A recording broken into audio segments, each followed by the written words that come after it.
உலக மக்கள் எல்லோருக்கும் வணக்கம். சுபிக்ஷா டிவி வாயிலாக நான் உங்கள் ஜி கோபால் பேசுகிறேன். இன்னைக்கு நான் பேசக்கூடிய தலைப்பு என்னவென்றால், இன்னைக்கு நம்ம செவ்வாய் பகவானுடைய பெயர்ச்சியை பத்தி நம்ம பார்க்க போறோம். இந்த செவ்வாய் பகவானுடைய பெயர்ச்சி ஆகப்பட்டது எப்ப நடக்குது அப்படின்னா, ஜனவரி மாதம், அதாவது 2025 ஜனவரி மாதம் 21 இந்த பயிற்சி ஸ்டார்ட் ஆகி ஏப்ரல் 3 வரைக்கும் இந்த பயிற்சி இருக்கும். அப்ப இந்த பயிற்சி ஆகப்பட்டது கடகத்திலிருந்து நேச்சமாயி வக்கரமான செவ்வாய் பகவான் உங்களுக்கு பின்னோக்கி வர்றாரு மிதுனத்துக்கு. அப்ப இந்த மிதுனத்துக்கு வரக்கூடிய செவ்வாய் பகவான் மிதுன ராசிக்காரங்களுக்கு எப்படி இருக்க போகிறார், இதை பத்தி தான் இந்த பதிவுல நம்ம பார்க்கிறோம்.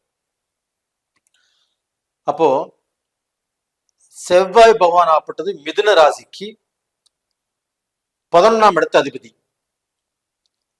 6ஆம் இடத்து அதிபதியும் அவர் தான். அவர் மிதுன ராசியிலேயே உட்கார்ந்து இருக்கிறார். அப்ப இவர் நல்லதை செய்வாரா, இது ஒரு கேள்வி.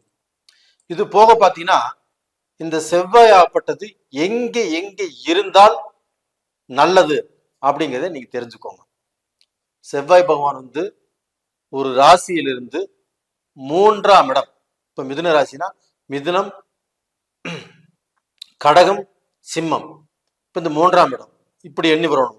ராசியிலிருந்து எண்ணி வர 3ஆம் இடம், 6ஆம் இடம், 11ஆம் இடம், இந்த 3 இடத்துல இருந்துச்சுன்னா ரொம்ப நல்ல பலனை கொடுக்கும். இதே 10ஆம் இடத்துல இருக்கும்போது ஒரு 60 to 70% பலனை உங்களுக்கு கொடுக்கும். அப்ப பாத்தீங்கன்னா, இப்போ 1, 2, 4, 5, 7, 12, 8 இந்த மாதிரி இடங்களில் செவ்வாய் இருந்தால் நல்ல பலன் கொடுக்காது. அதே சமயத்துல அது செவ்வாய் நின்ன ஸ்தானாதிபதியோ இல்ல அந்த செவ்வாயை சுபகரங்கள் பார்த்தோ இருந்தால் கண்டிப்பா நல்ல பலனை கொடுக்கும். அப்ப செவ்வாய் அப்படிங்கிறது என்ன?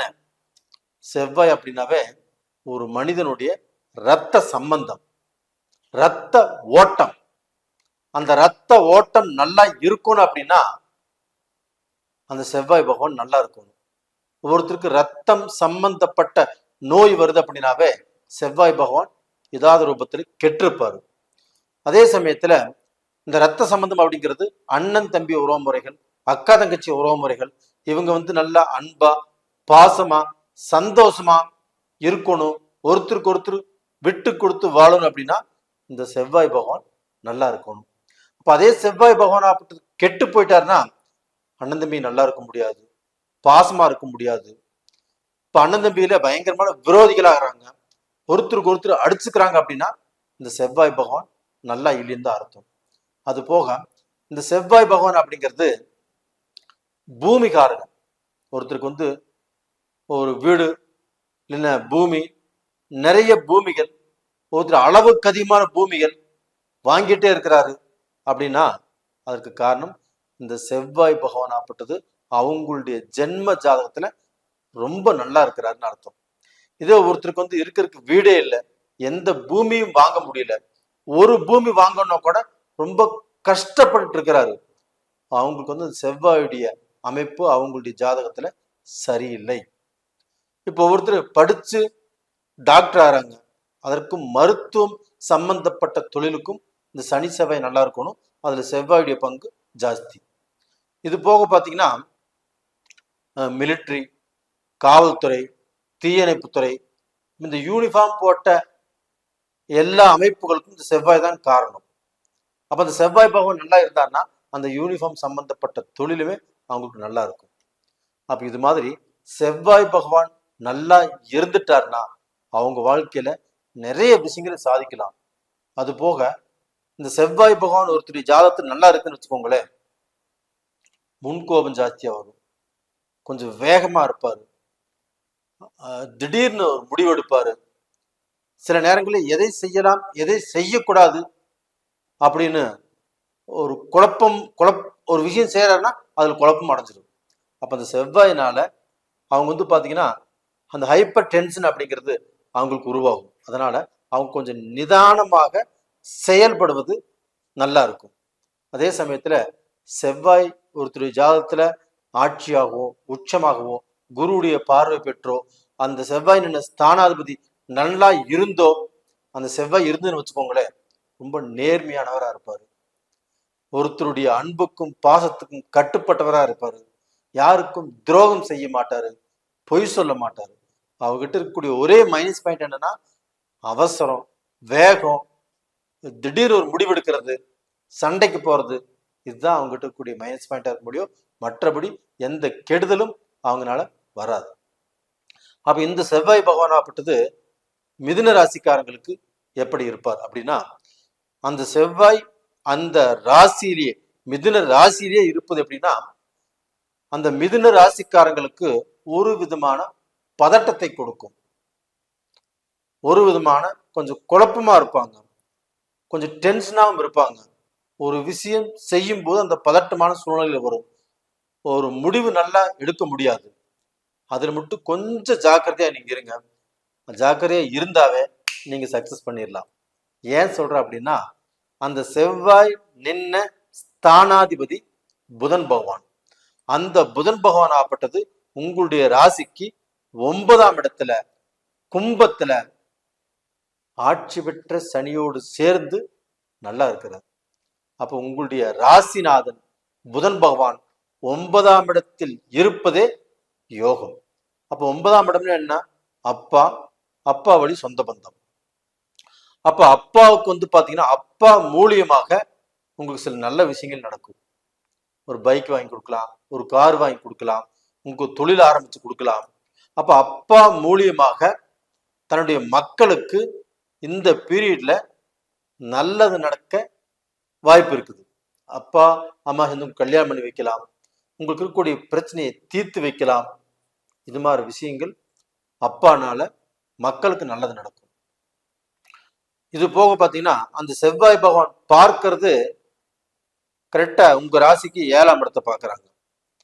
அப்ப அந்த 7ஆம் இடத்தை செவ்வாய் பார்க்கறதுனால கண்டிப்பா உங்களுக்கு பார்ட்னர் சம்பந்தப்பட்ட தொழில், அப்ப அந்த தொழில் ரூபத்துல நீங்க ஒரு நல்ல நிலைமைக்கு வருவதற்குண்டான வாய்ப்புகள் நல்லா இருக்கும். உங்களுக்கு வேலையாட்கள் நல்லபடியா அமைவாங்க.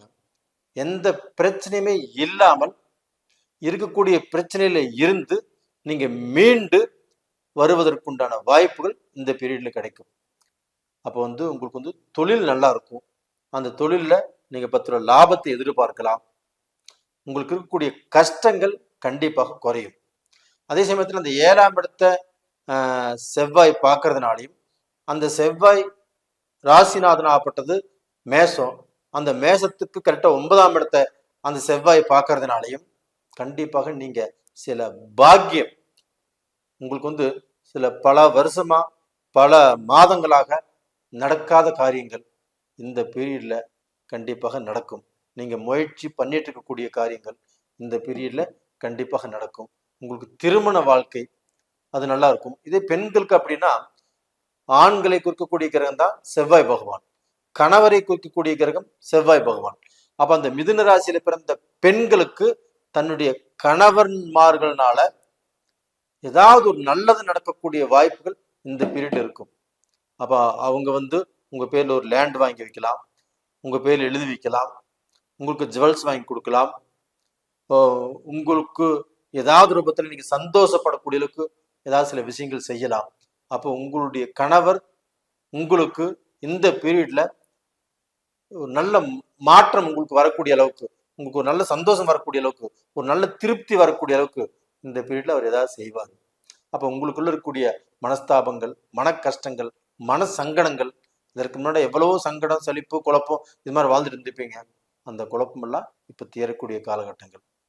அப்போ டோட்டலாக பார்த்தீங்கன்னா உங்களுடைய வாழ்க்கை இந்த செவ்வாய் பெயர்ச்சியின் மூலியமாக கண்டிப்பாக நல்லா இருக்கும். உங்களுடைய ராசிநாதன் புதன் நல்லா இருக்கிறதுனால கண்டிப்பாக நீங்க ஏதாவது கிரயம் பண்ணலாம், இல்லை ஏதாவது வண்டி வாகனம் வாங்கலாம். ஏதாவது கிரயம் பண்றோம்னு நீங்க நினைச்சாலுமே அதற்குண்டான முயற்சிகள் பண்ணலாம், சுபகாரியங்கள் செய்யலாம். இதற்குண்டான வாய்ப்புகள் உங்களுக்கு நிறைஞ்சிருக்குது. வெளிநாடு போவதற்கு யாராவது முயற்சி பண்றீங்களா? தாராளமாக போகலாம். சிங்கப்பூரோ, மலேசியாவோ, கனடா, ஆஸ்திரேலியா, சுவிட்சர்லாந்து, யுஎஸ்ஏ, எந்த கண்ட்ரிக்கு வேணாலும் நீங்க போகலாம். உங்களுடைய வாழ்க்கையை ஆரம்பிக்கலாம். அந்த கண்ட்ரியில இருந்துமே ஒரு சிலருக்கு சில விஷயங்கள் சரியில்லை, நான் என்னடா பண்றது அப்படி குழப்பத்தில் இருந்தா கூட அந்த குழப்பங்கள் இப்ப தீரக்கூடிய காலகட்டங்கள். நேயர்களே, இந்த பதிவு உங்களுக்கு ரொம்ப நல்லா இருக்குது. எதை பத்தியும் கவலையே பட வேண்டாம். இப்ப நீங்க வணங்க வேண்டிய தெய்வம் எதுனா அந்த செவ்வாய் உங்களுடைய ராசியிலேயே இருக்கிறதுனால நீங்க பதட்டத்துல ஏதாவது தவறான முடிவு எடுத்துருவீங்களோ, தவறான பாதையில போயிருவீங்களோ. அப்படி போகக்கூடாது, தவறான முடிவுகள் எடுக்கக்கூடாது, தவறான பாதையில போகக்கூடாதுன்னா நீங்க அந்த செவ்வாய் பகவானை, அந்த முருகப்பெருமானை, திருச்செந்தூர் முருகனை நீங்க வழிபடுவது உங்களுக்கு சால சிறந்தது. ரொம்ப நல்ல விஷயம். அதனால வழிபட்டு வாங்க. ரெண்டாவது பார்த்தீங்கன்னா, உங்களுடைய ஜென்ம ஜாதகத்தில் உங்களுக்கு நடக்கக்கூடிய தசாபுத்திகள் எப்படி இருக்குன்னு பார்த்துக்கோங்க. அதுதான் ரொம்ப முக்கியம். அதான் அடுத்த லெவலுக்கு போறதுக்கு உங்களுடைய ஜாதகம் உங்களுக்கு உதவியா இருக்கும். நேயர்களே, இந்த பதிவு பிடிச்சிருக்குன்னு நினைக்கிறேன். பிடிச்சிருந்தா லைக் பண்ணுங்க, சப்ஸ்கிரைப் பண்ணுங்க. நீங்க நிறைய பேர் என்னுடைய சேனலை பார்த்து நிறைய ஆதரவு கொடுத்துட்டு இருக்கிறீங்க. உங்க எல்லாத்துக்குமே என்னுடைய மனமார்ந்த நன்றிகளும் கூட. நேயர்களே, உங்களிடமிருந்து விடைபெறுவது உங்களின் ஜி கோபால். நன்றி, வணக்கம்.